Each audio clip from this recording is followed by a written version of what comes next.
අයිබෝවන් සුබ සන්ධ්‍යාව. සියලු සමීක්ෂණ වාර්තා නැවත නැවතත් තහවුරු කළ ලංකාවේ අංක 1 ප්‍රවෘත්ති ප්‍රකාශය.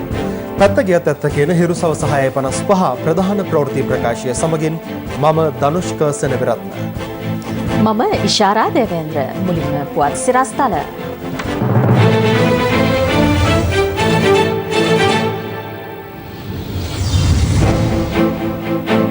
කොරෝනා දිනක් තුළ 3 දෙනෙක් බිලිගනී. අවුරුදු 19 තරුණයෙකුත් ඒ අතර. මේ තත්ත්වය තරමක් භයානක තත්ත්වයක්. හේතුව තමයි පහුගිය දින කීපේ පුරාම මරණ 6කට වැඩිය ශ්‍රී ලංකාව තුළින් වාර්තා වෙනවා. තෙවැනි රැල්ලේ ආසාදිතයන් 5000 පනි. 60 නගරයත් හුදකලා කෙරේ. බස් මගීන්ටත් උපදෙසක්. ඔබ ගමන් කරපු බස් රථයේ අංකය මතක තබා ගන්න. මෙනුවන්ගොඩ බ්‍රැන්ඩික්ස් පොකුර ගැන සති දෙකක් තුළ වාර්තාවක් දෙන්නයි නීතිපතිගෙන් වැඩබලන පොලිස්පතිට නියෝග. දෙදින නිල ගමනකට ඇමරිකානු රාජ්‍ය ලේකම් අද රෑ දිවයිනට. අත්අඩංගුවට ගන්නා අවස්ථාවේ රිෂාඩ් ජංගමදුරකථනය විසිකළ බව අධිකරණයේදී හෙළිවේ. COVID-19 වෛරසය ආසාදනය වූ පුද්ගලයන් 3 දෙනෙකු අද ජීවිතක්ෂයට පත් වුණා. එය මෙරටින් දිනකදී වාර්තා වූ වැඩිම කොවිඩ් මරණ සංඛ්‍යාවයි.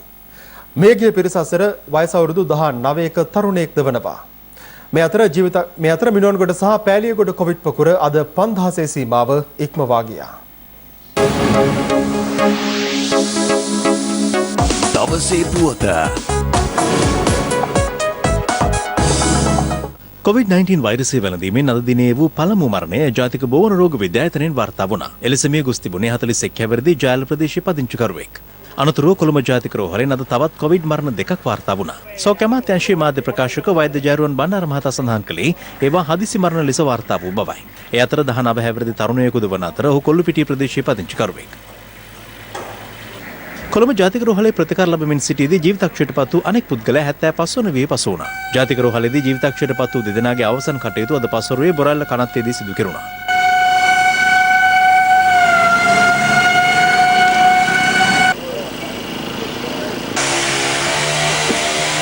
මේ තත්ත්වය තරමක් භයානක තත්ත්වයක්. හේතුව තමයි පහුගිය දින කීපේ පුරාම මරණ 6කට වැඩිය ශ්‍රී ලංකාව තුළින් වාර්තා වෙනවා. ඒ නිසා ඉදිරිය අවදානම් කියන බව හිතේ තබාගෙන අපි කටයුතු කළ යුතුයි. කොවිඩ් ගැන ලෝකයේ අධ්‍යයනය කරලා තියෙන කාරණා අනුව බොහෝ බලපෑම් තියෙන්නේ වයස්ගත උදවියට. නමුත් ඇමරිකාව, එංගලන්තය ඇතුළු රටවල් වල දැන් තරුණ දරුවොත් මේ රෝගයට ගොදුරු වෙලා මිය යන බව වාර්තා වෙනවා. අද දවසේ ශ්‍රී ලංකාව තුළින් වාර්තා වන අවුරුදු 19ක දරුවා හදිසි මරණයක් විදිහට වාර්තා වුණේ කොවිඩ් වලින් නම් ඒ තත්ත්වය ලංකාවටත් බලපාලද කියලා සැකය වෛද්‍යවරුන් අපටත් තිබෙනවා. ඊළඟ බරපතල කාරණේ තමයි මහජන සෞඛ්‍ය පරීක්ෂකවරුන්ගේ සංගමයේ කරන ප්‍රකාශය. ඔවුන්ට ආසාදිතයින් හඹා යෑමේ අපහසුතාවයක් තිබෙන බව. ඒ නිසා රෝගීන් වාර්තා වීම සමාජයෙන් මතුවීමට ඉඩ කඩක් තියෙනවා. ඉදිරිය අවදානම් ඔබ සමාජයෙන් ඔබේ ගෙදරට රෝගය අරන් යන්නේ නැති වගකීම් සහගත හැසිරීම අනිවාර්යයෙන්ම ඉටකොළ යුතු වෙනවා. එහෙම නැති වුණොත් ඔබේ ගෙදරටත් කොවිඩ් ළඟදිම එන්න පුළුවන්. මේ අතර මිනුවන්ගොඩ බ්‍රැන්ඩික්ස් ආයතනයට COVID-19 වෛරසය ව්‍යාප්ත වීම සම්බන්ධයෙන් වහම විමර්ශනයක් කර ඒ පිළිබඳ වාර්තාව සති දෙක කාලයක් ඇතුළත ලබා දෙන ලෙස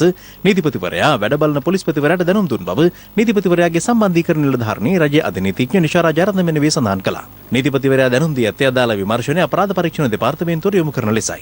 වහාම අපරාධ විමර්ශනයක් ආරම්භ කරන ලෙසට උපදෙස් ලබා දුන්නා. ජ්‍යෙෂ්ඨ නිලධාරීන්ගෙන් සමන්විත පළපුරුදු විමර්ශන කණ්ඩායමක් තෝරාපත් කර ගන්නා ලෙසටත් ඒ සම්බන්ධයෙන් මූලික ප්‍රගති වාර්තාවක් නොවැම්බර් මාස 13 වන දිනට පෙර ගරු නීතිපතිතුමාට ලබා දෙන ලෙසට වැඩබලන පොලිස්පතිවරයාට ලිඛිත උපදෙස් දීමක් සිදු කළා. මේ අතර තවත් COVID-19 රෝගීන් 10 දෙනෙකු වාර්තා වීමත් සමග 60 නගරයේ අද පෙරවරුවේ සිට හුදකලා කෙරුණා. පෑලියගොඩ මත්ස්‍ය වෙළඳ පොලෙන් මාළු මිලදී ගෙන 60 මහජන පොලේ වෙළඳාම් කටයුතු වල නිරත වූ පුද්ගලයෙකුට කොවිඩ් වෛරසය වැළඳී ඇති බව පළමුවරට තහවුරු වුණේ පසුගිය 25 වෙනිදායි. ඉන්පසුව එම වෙළෙන්දාගේ ආශ්‍රිතයන් සොයා PCR පරීක්ෂණ කටයුතු සිදු කර ඇත්තේ. එම ආශ්‍රිතයන් අතරින් වෙළෙන්දාගේ පවුලේ සමාජිකයන් 90 දෙනෙකුට, ඔහුගේ රියදුරාට සහ 60 මහජන වෙළඳ පොලේ 5 දෙනෙකුට වෛරසය ආසාදනය වී ඇති බව අදාළ පරීක්ෂණවලදී තහවුරු වී තිබෙනවා. ඒ අනුව අද පෙරවරුවේ 60 දික්කෝය නගරයේ සියලු වෙළඳසල් වසා දැමීමට නාගරික බලධාරීන් කටයුතු කළා. ඉතින් උදේ අපි අනවුන්ස්මන්ට් එක දීලා කඩවල් ටික වාල් නගරේ ජනතාව ආරක්ෂා කරන්න සියලු පියවර නගර සභාවට අපිට කරන්න. මිනිස්සු කලබල නැතුව තමන්ගේ ගෙවල් අසර ඉඳලා තමන්ගේ ආරක්ෂාව වෙනුවෙන් බොහොම අවධානයෙන් ඉන්න කියලා මම ඉල්ලා සිටිනවා. හැටන් නගරයේ COVID-19 ආසාදනය වූ පිරිසගේ ආශ්‍රිතයන් 200ක් පමණ ස්වයං නිරෝධායනයට යොමු කර තිබෙනවා. ඉදිරියේදී යම්කිසි ප්‍රදේශයක් මෙසේ නිරෝධායන ඇදිරි නීති අවශ්‍යතාවයක් නැත්නම් එම ප්‍රදේශය මුදවා හැරීමට අපි කටයුතු කරනවා ඉදිරි දින කිහිපය තුලදී. ඒත් එක්කම තමයි සමහර ස්ථානවල මුළු ප්‍රදේශයටම නිරෝධායන ඇදිරි නීති යොදවන්නත් මුළු ප්‍රදේශයකට ගමකටම හුදකලා කිරීමට අවශ්‍ය නැති ස්ථාන පුළුවන්. ප්‍රායෝගිකව යම්කිසි එක් ස්ථානයකට ආසන්න ස්ථාන කීපයක පමණක් නම් තියෙන්නේ. ඒ ප්‍රදේශය පමණක් හුදකලා කරලා ඒ ප්‍රදේශයේ අනිකුත් ප්‍රදේශවලට සාමාන්‍ය පරිදි ක්‍රියා කරන ආකාරය සම්බන්ධව සොයා බලන්න කියලා අතිගරු ජනාධිපතිතුමා උපදෙස් දීලා තිනවා. අපි ඒ අනුව ක්‍රියා කරනවා. මේ අතර කොටගල භගවන්තලාව සහ නෝවුඩ් නගරවල වෙළඳසල් වසා දැමීමට එම නගරවල වෙළඳ සංගම් තීරණය කර තිබෙනවා. හැටන් නගරය හරහා රථ වාහන ගමනාගමනය සිදු වෙනවා. ඒත් කිසිදු වාහනයක් හැටන් නගරයේ නතර කිරීමට හුදකලා කිරීම තුළ ලැබෙන්නේ නැති බව තමයි හැටන් පොලිසිය නිලධාරීන් අප සමග කියා සිටියේ. හිරු ප්‍රෝත්‍යංශය වෙනුවෙන් රංජිත් රාජපක්ෂ හැටන් සිට. මේ අතර ඊයේ දිනේ තුල මෙරටින් නව COVID-19 ආසාදිතයන් 541 දිනක වාර්තා වුණා. ඒ අතරින් 499 දෙනෙකු මිනුවන්ගොඩ හා පෑලියගොඩ COVID පොකුරේ ආශ්‍රිතයන් වන අතර 42 දෙනෙක් වාර්තා වන්නේ නිරෝධායන මධ්‍යස්ථානවලින්. ඊයේ වාර්තා වූ ආසාදිතයන් අතරින් වැඩිම පිරිසක් කොළඹ නාගරික බල ප්‍රදේශයෙන් වාර්තා වනවා. එම සංඛ්‍යාව 77ක්. කැලණිය ප්‍රදේශයෙන් සහ ජාල ප්‍රදේශයෙන්ද ආසාදිතයන් 74 බැගින් වාර්තා වුණා. ගම්පහෙන් වාර්තා වූ ආසාදිතයන් සංඛ්‍යාව 52ක්.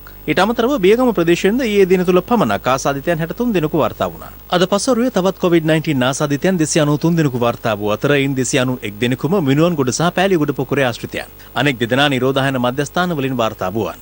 එනුව මිනුවන්ගොඩ සහ පෑලියගොඩ මත්ස්‍ය වෙළඳපොළ ආශ්‍රිත පොකුර වලින් මේ වන විට වාර්තා වන සමස්ත ආසාදිතයන් සංඛ්‍යාව 5232ක් දක්වා ඉහළ ගොස් තිබෙනවා. මේ වන විට මෙරටින් වාර්තා වන සමස්ත COVID-19 ආසාදිතයන් සංඛ්‍යාව 8706ක්. මෙතනදී අපි දකින්නේ අනිත් තැන්වලදී දැක්කා වගේ පොඩි පොකුරක් නෙවෙයි විශාල පොකුරක්. ඒ වගේම ඒ පොකුර ඊටාත්ම ඉක්මනින් මේ අනිත් අවස්ථාවවලදී නැවතත් මූලික මට්ටමට බිම් මට්ටමට පැමිණීම තිබුණා. නමුත් මේ අවස්ථාවේදී එය තවදුරටත් දිගින් දිගටම වැඩි වීම අපි දකිනවා. ඒ නිසා තව ටික කාලයක් ගත වී ටික ටික අඩුවීම සඳහා නමුත් ඒ සඳහා මනාව අපි මේ රෝගීන් ඉක්මනට හඳුනා ගැනීම පළමුපිරේ ආශ්‍රිතයන් අතර PCR පරීක්ෂණක රෝගීන් හඳුනා ගැනීමත් පළමුපිරේ ආශ්‍රිතයන් නිරෝධායනය කිරීමත් මනාව සිද්ධ වෙන්න ඕන. මේ අතර තවත් ආසාදිතයන් 110 දෙනෙකු සුවය ලැබීමත් සමග සුවය ලැබූ COVID ආසාදිතයන් ගණන 4043ක් ලෙස සටහන් වන අතර රෝහල්ගතව ප්‍රතිකාර ලබන සංඛ්‍යාව 4646ක්. මේ අතර COVID ආසාදිතයන් හඳුනා ගැනීම සඳහා සිදු කරන පරීක්ෂණ කටයුතු සම්බන්ධයෙන් ගෙන ඇති නව තීරණය පිළිබඳව නියෝජ්‍ය සෞඛ්‍ය සේවා අධ්‍යක්ෂ ජෙනරාල් විශේෂඥ වෛද්‍ය ආනන්ද ජයලාල් මහතා අද පෙරවරුවේ හිරු පත්තරේ විස්තරයේ වැඩසටහනට එක්වෙමින් අදහස් පළ කළා.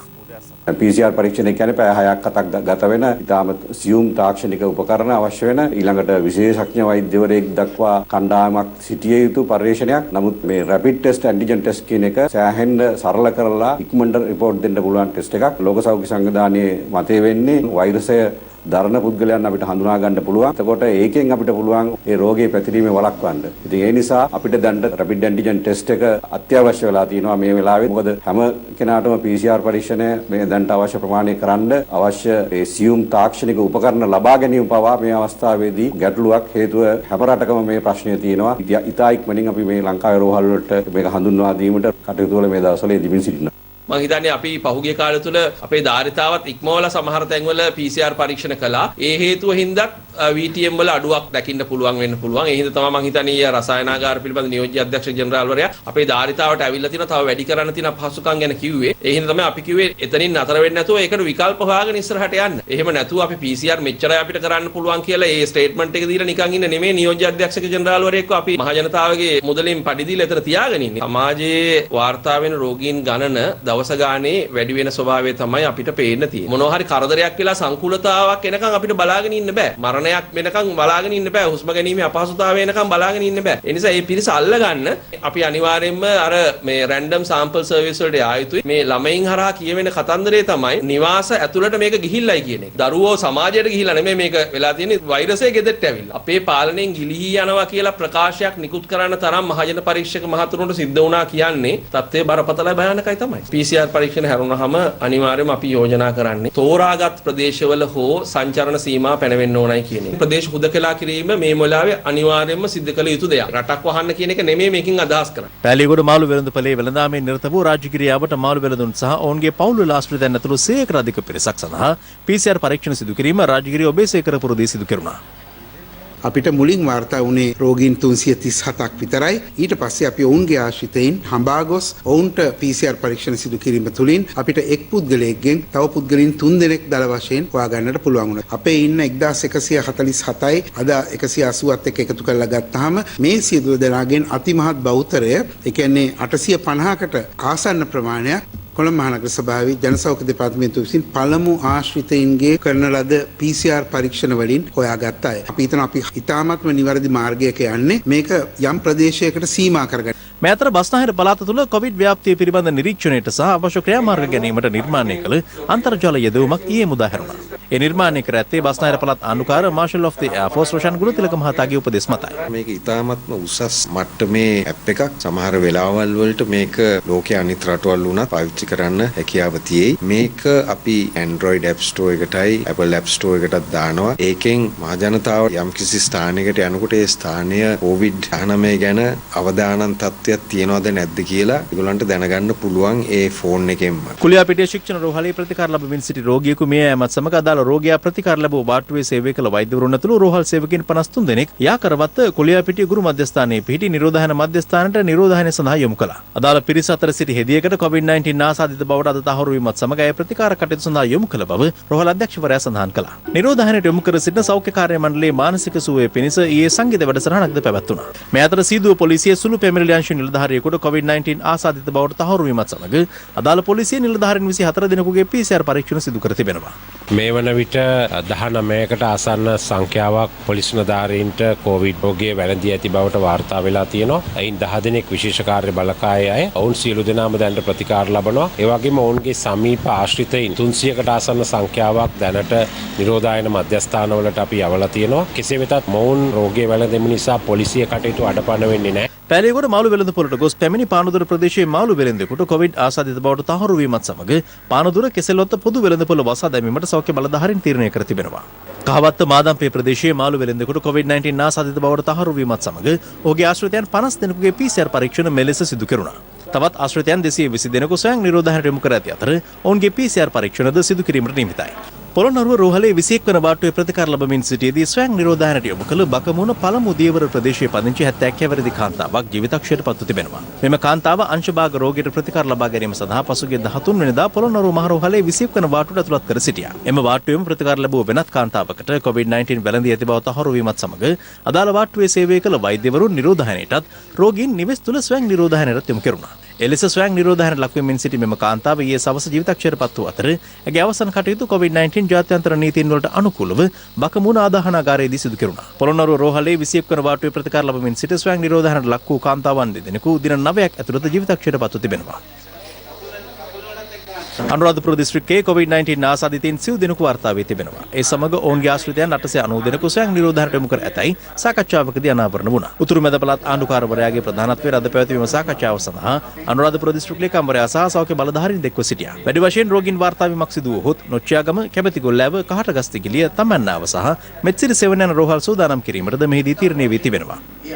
මේ අතර පැලියගොඩ මාළු වෙළඳපොලේ ආශ්‍රිතයන් 279 දෙනා අතුරින් 73 දෙනෙකුට COVID-19 ආසාදිත බව PCR පරීක්ෂණ මගින් තහවුරු කරගත් බව ජාල මහජන සෞඛ්‍ය පරීක්ෂකවරුන් සඳහන් කළා. අදාළ ආසාදිතයින් ප්‍රතිකාර සඳහා රෝහල් වලට යොමු කර ඔවුන්ගේ ආශ්‍රිතයන් ස්වයං නිරෝධායනයට යොමු කෙරුණා. අයගම දුම්බර පහළපොළ ප්‍රදේශයේ පදිංචි එක් දරු මවකට COVID-19 ආසාදිත බවට වාර්තා වීමත් සමග ඇය නෙවිල් ප්‍රනාන්දු රෝහලේ කොවිඩ් ප්‍රතිකාරක වෙත යොමු කර තිබෙනවා. අදාළ කාන්තාව පසුගිය 11 වෙනිදා දුම්බර රජයේ රෝහලට, 15 වෙනිදා ඉංග්‍රීය නගරයේ පෞද්ගලික බෙහෙත් ශාලාවකට, පසුගිය 20 වෙනිදා කිරැල්ල අල්ගාව රජයේ බෙහෙත් ශාලාවට, 21 වෙනිදා යලි ඉංග්‍රීය රජයේ රෝහලට සහ පාදුක්ක රජයේ රෝහලට ප්‍රතිකාර සඳහා පැමිණ තිබෙනවා. PCR පරීක්ෂණයක් සිදු කර ගැනීමට පාදුක්ක රජයේ රෝහලෙන් ලැබුණු උපදෙස් මත 23 වෙනිදා කළුබෝවල ශික්ෂණ රෝහලේදී ඒ සඳහා ඉදිරිපත් වී තිබෙනවා. ඇයට COVID-19 ආසාදිත බවට තහවුරු ඒ අනුව ඇය භාවිත කළ පොදු ප්‍රවාහන සේවා සහ ප්‍රතිකාර ලබාගත් වෛද්‍ය මධ්‍යස්ථානවලට අදාළ ආශ්‍රිතයන් සියල්ල නිරෝධායනය කිරීමට කටයුතු කරමින් සිටින බව වාර්තා වනවා. මේ අතර COVID-19 වසංගතය පාලනය කිරීම සඳහා මහජනතාව අනුගමනය කළ යුතු ක්‍රියාමාර්ග පිළිබඳ පණිවුඩ සහිත ස්ටිකර් ඇලවීමේ වැඩසටහනේ සමාරම්භය හෝමාගම බස් නැවතුම්පොලේදී සිදු කෙරුණා. ජ්‍යෙෂ්ඨ නියෝජ්‍ය පොලිස්පති දේශබන්දු තෙන්නකෝන් මහතාගේ ප්‍රධානත්වයෙන් එය ආරම්භ කෙරුණා. කොළඹ සිට මතුගම දක්වා ධාවනය කර බස් රථයක මගීන් කීප දෙනෙක් නිසා වසංගත තත්ත්වය මුළු කළුතර දිස්ත්‍රික්කයටම පැතිරිච්ච ආකාරය. ඊටාම සැලකිල්ලට අරගෙන පියදුරු මහත් මහත්වරු කොන්දොස්තර මහත්වරු තරයේම වගකීමක යුතු ක්‍රියා කළ යුතුයි. මේ ගමන් කරන බස් රථවල මගීන්ගේ තවත් මගීන්ට මේ වසංගත තත්ත්වය පැතිරලා යාම වැළැක්වීම සඳහා මේ අතර නිරෝධායන ඇඳිරි නීතිය ක්‍රියාත්මකව පවතින ගම්පහ දිස්ත්‍රික්කය ඇතුළු දිවයිනේ අනෙකුත් පොලිස් බල ප්‍රදේශවල නිවාස සහ ආයතනයන්හි විදුලි සම්බන්ධතා විදුලි බිල්පත් නොගෙවීමේ හේතුව මත කප්පාදු නොකරන ලෙස විදුලි බල අමාත්‍ය ඩලා සලහ පෙරමුණු මහතා උපදෙස් ලබා දී තිබෙනවා. මේ අතර ලෝක බැංකුවේ දකුණු ආසියානු කලාපයේ අධ්‍යක්ෂ ෆැරිෂ් හවාඩ් සර්වෝස් මහතා සෞඛ්‍ය අමාත්‍ය පවිත්‍ර වන්නාරච්චි මහත්මිය මුණ ගැසුණා. මෙරට කොවිඩ් මර්ධන වැඩපිළිවෙල ඉතා සාර්ථක අන්දමින් ක්‍රියාත්මක වන බවත් ඒ සඳහා අවශ්‍ය සියලු සහයෝගයන් ලබා දීමට කටයුතු කරන බවත් ෆැරිෂ් හවාඩ් මහතා එහිදී සඳහන් කර තිබෙනවා. තංගල්ල දිවර වරායේ මසුන් මිලදී ගැනීම සඳහා වෙළඳුන් සහ ජනතාවගේ පැමිණීමේ අඩුවක් පවතින බැවින් මාළු බිල පහත බැස ඇති බවට දිවරින් චෝදනා කරනවා. කොරෝනා තියෙනවා කියලා ඉවරලා වෙළඳෝ ගාවට එන්නේ නැහැ මිනිස්සු. මාළු විකුණන්න අමාරු අඳුරනාය විතරයි මාළු ගන්න. මිනිස්සු මාළු ගන්න බය වෙලා. මිලක් නැහැ විකුණන්න මිලක් නැහැ. බලෝ 200යි 250යි ලින්න රුපියල් 80යි 100යි. මිනිස්සු හිටන් ඉන්නේ මාළු වලින් කොරෝනා බෝවුණයි කියලා තමයි. කෙසේ වෙතත් අදාළ දිවර වරායේ ඇතැම් දිවරයින් සෞඛ්‍ය මාර්ගෝපදේශ නොතකමින් හැසිරෙන ආකාරයද දක්නට ලැබුණා.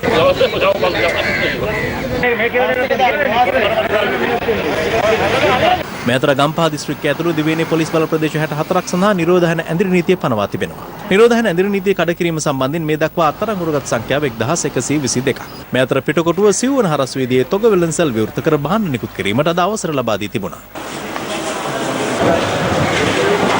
දක්ෂිණ අධිවේගී මාර්ගය හරහා ක්‍රියාත්මක කොළඹ කොටුවෙන් ආරම්භ වූ ලංගම දුරගමන් සේවා බස් රථ මාකුඹුර බහුවිධ ප්‍රවාහන මධ්‍යස්ථානයේ සිට දහවනේ වන බව ලංකා ගමනාගමන මණ්ඩලය පවසනවා. ඒ අනුව ගාල්ල, මාතර, හම්බන්තොට, තංගල්ල, ඇඹිලිපිටිය, කතරගම ආදී ප්‍රදේශවලට ඉන් ගමන් පහසුකම් සලසා ගත හැකියි. දුරගමන් සේවා බස් රථ ප්‍රමාණය මේ වෙනකොට පාලනය කරන්නට එක හේතුවක් තමයි මේ මගී ජනතාවගේ අඩුවීම මත දිනකට අපේ මිලියන 75ක පමණ ආදායම මේ වෙනකොට මිලියන 25ක් දක්වා අඩු වෙලා තියෙනවා. අප සොසස් පෙළ විභාගයේ අවසන් වනතුරු මේ ආකාරයටම ඇඳිරි නීතියක් තියෙන පළාත්වල වගේම අනෙක් පළාත්වලත් බස් රථ ධාරණය සිදු කරනවා. අත්‍යවශ්‍ය සේවාවන් සඳහා බස් රථ අවශ්‍ය ආයතනයකට පුළුවන් අපේ 0.72 150 කියන දුරකථන අංකයට අන්තිමක් ලබා දීලා බස් රථ ලබා ගැනීමට හැකියාව දෙනවා. මේ පෞද්ගලික අංශයේ අත්‍යවශ්‍ය සේවාවන් සඳහා බස් රථ අවශ්‍ය නම් කිසියම් ආයතනයකට බස් රථ ලබා දීමේ හැකියාව පවතී. ගමනාගමන මණ්ඩලයේ වගේම පුද්ගලික බස් රථ හිමියන්ගෙන් ඉල්ලා සිටිනවා කරුණා කරලා ඔබගේ බස් රථයේ අංකයත් ඇතුළත ස්ථාන කීපයක පෙනෙනසේ යම් ආකාරයක දැන්වීමක් යොදන්න. ඒ වගේම එම බස් රථයට ගොඩවන අය සෑම අවස්ථාවකදීම ඔබ ගමන් කරපු බස් රථයේ අංකය මතක තබා ගන්න. හදිස්සි අවශ්‍යතාවයකදී යම් කොවිඩ් රෝගියෙක් ඒ බස් රථයේ ගමන් කරලා තිබුණොත් ඒ බස් රථයේ ගමන් කළ අනිත් අය හඳුනා ගැනීමට ඒ වගේම ඒ අයට නිවේදනයක් නිකුත් කිරීමට අපිට පහසුවක් වෙනවා. මේ අතර කොළඹ නගරයට ඇතුළු වන පුද්ගලයන්ගේ ශරීර උෂ්ණත්ව පරීක්ෂා කිරීමට ආරක්ෂක අංශ අදත් කටයුතු කළා.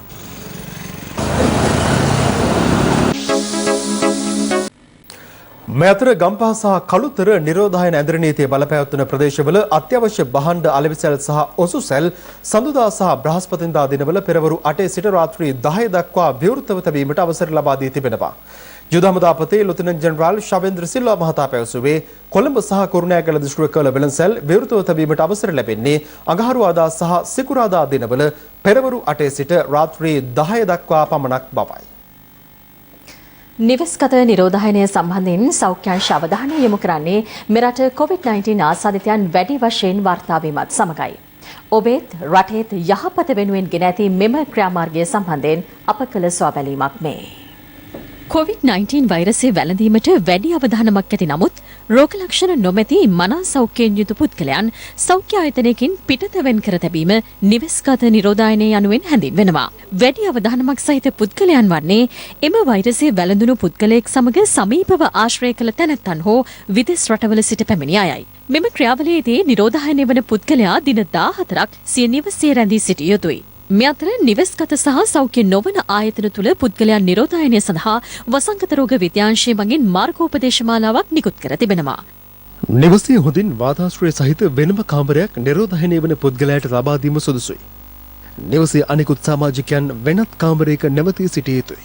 ආහාර ලබා දීම වැනි අවස්ථාවන්හිදී එම පුද්ගලයා සහ අනෙකුත් සමාජිකයන් අතර අවම වශයෙන් මීටර 1කවත් පරතරයක් තබා ගත යුතුයි. නිරෝධායනය වන පුද්ගලයා වෙනම නාන කාමරයක් භාවිත කිරීම වඩාත් සුදුසුයි. එකම නාන කාමරයක් භාවිත කරන්නේ නම් නිරෝධායනය වන පුද්ගලයා නාන කාමරය භාවිත කිරීමෙන් පසු එහි උපකරණ පිරිසිදු කිරීම අත්‍යවශ්‍යයි. ඊටාම අත්‍යවශ්‍ය කටයුත්තකදී හැර කිසිදු බාහිර පුද්ගලයෙක් නිරෝධායනය වන නිවසට ඇතුළු නොවිය යුතුයි. නිරෝධායනය වන පුද්ගලයා සහ නිවසේ අනිකුත් සමාජිකයන් නිතර සබන් යොදා දෑත් සේදීම අත්‍යවශ්‍යයි. නොසේදූ දෑත් වලින් ඇස් නාසය හා මුඛය ස්පර්ශ නොකළ යුතුයි. නිරෝධායනය වන පුද්ගලයා තම ශරීර උෂ්ණත්වය දිනකට දෙවරක් පරීක්ෂා කළ යුතුයි. උණ, කැස්ස, හුස්ම ගැනීමේ අපහසුතා ඇතනම් සහ උගුරේ වේදනාව, ශරීරයේ වේදනාව, සෙම් ප්‍රදේශාව වැනි රෝග ලක්ෂණ ඇතනම් ප්‍රදේශීය සෞඛ්‍ය වෛද්‍ය නිලධාරී හෝ මහජන සෞඛ්‍ය පරීක්ෂකවරයා දැනුම්වත් කළ යුතුයි. මුහුණු ආවරණ සහ අත්විසුම් භාවිතයෙන් පසු වැළලීම හෝ පිළිස්සීම කළ යුතුයි. නිරෝධායනය වන පුද්ගලයාගේ එදිනදා භාවිතයට අවශ්‍ය උපකරණ වෙන් කර තැබිය යුතුයි. නිරෝධායනය වන පුද්ගලයාගේ උපකරණ, ඇඳුම්, ඇඳ ඇතිරිලි සබන් යොදා පිරිසුදු කිරීම වෙනම සිදු කළ යුතුයි. මේ අතර කොවිඩ් ආසාදිතයන්ගේ ආශ්‍රිතයන් නිරෝධායනයට ගෙන ඇති නව පියවර සම්බන්ධයෙන් යුද හමුදාපති ලුතිනන්ට් ජෙනරාල් ශවේන්ද්‍ර සිල්වා මහතාද අදහස් පළ කළා. සමහර ප්‍රායෝගික ප්‍රශ්න දින 14කට නිවසකින් මුළු සංඛ්‍යාව පිටත් වෙලා යෑමේදී අපහසුතාවයන් වල තිබෙනවා. නිවසේ සමහර ඉන්න අයවලුන් ඒ ගෙදර නවත්තලා ගියන් පස්සේ ඒ කට්ටිය රැකබලා ගැනීමේ අපහසුතාවයන් පිළිබඳව ප්‍රශ්න අපිට දැනුම් දුන්නා. ඒත් එක්ක සමහර අයවලුන්ගේ සත්තු ඉන්නවා. ඔවුන් රැකබලා ගැනීම සඳහා ප්‍රශ්න ඇති වුණා. ඉතින් මේ සියලුම ප්‍රශ්න සැලකිල්ලට ගෙන තමයි අධිකරු ජනාධිපතිතුමා විසින් මේ ආකාරයෙන් තීරණයක් අරන් කටයුතු කිරීමට සැලසුවේ. ඒ කටයුතු අධීක්ෂණය කරන්න ප්‍රජා පොලිස් නිලධාරීන් අපි යෙදවීමට බලාපොරොත්තු වෙනවා. සෞඛ්‍ය බලධාරීන් සමග ඒ නිවසේ දැන්වීමක් ප්‍රකාශයට පත් කළාට පස්සේ කිසිම හේතුවක් මත ඔවුන් නිවසින් පිටතට නොයා යුතුයි. එම ගියොත් ඒක නීතිය කඩකිරීමක් වෙනවා. නිවෙස් තුළ නිරෝධායනය වීම සම්බන්ධයෙන් ජනතාව අනිසිබියක් ඇති කරගත යුතු නොමැති බව සෞඛ්‍යංශ පෙන්වා දෙනවා. යම්කිසි ආශ්‍රිතයෙක් ඉන්නවා නම් තමන්ගේ ගෙදර තමන්ගේ අම්මා තාත්තා හෝ වයසක සීයා ආච්චි ඉන්නවා නම් එතකොට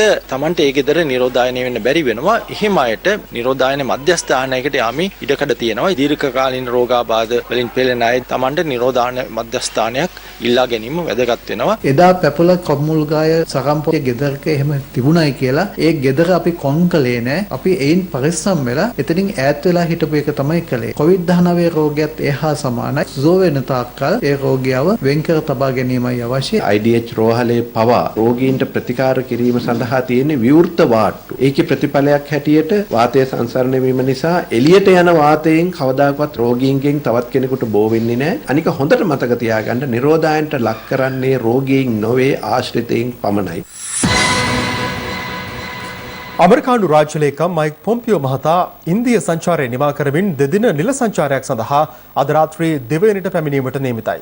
සිය ඉන්දිය නිල සංචාරයේදී රාජ්‍ය ලේකම්වරයා එරට අග්‍රාමාත්‍ය නරේන්ද්‍ර මෝදි මහතාද හමු වුණා. අමරිකානු රාජ්‍ය ලේකම් මයික් පොම්පියෝ මහතා සිය 5 දින ආසියානු සංචාරය ආරම්භමින් ඊයේ ඉන්දියාවට පැමිණියා.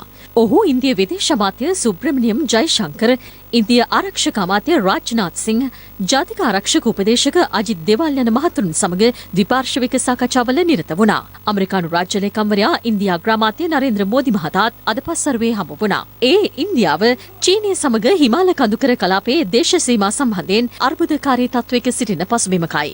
මෙම සංචාරය සිදුවන්නේ ජනාධිපති ට්‍රම්ප්ගේ පළමු දුර කාලයේ අවසන් සතියේදී වීම විශේෂත්වයක්. අද රාත්‍රියේ මෙරටට පැමිණෙන අමරිකානු රාජ්‍ය ලේකම්වරයා හෙට දිනේදී විදේශ අමාත්‍යවරයා, අග්‍රාමාත්‍යවරයා සහ ජනාධිපතිවරයා හමු වනු ඇති. අමරිකානු ජනාධිපති ඩොනල්ඩ් ට්‍රම්ප්ගේ දුර කාලය තුළ මෙරටට පැමිණෙන ඉහළ මට්ටමේ අමරිකානු රාජ්‍ය නිලධාරියා වන්නේද මයික් පොම්පියෝ මහතායි. මේ අතර අමරිකානු රාජ්‍ය ලේකම්වරයාගේ සංචාරයට විරෝධය පළ කරමින් ජනතා විමුක්ති පෙරමුණ අද විරෝධතාවක නිරත වුණා. ඒ කොළඹ පිහිටි අමරිකානු තානාපති කාර්යාලය ඉදිරිපිටදී.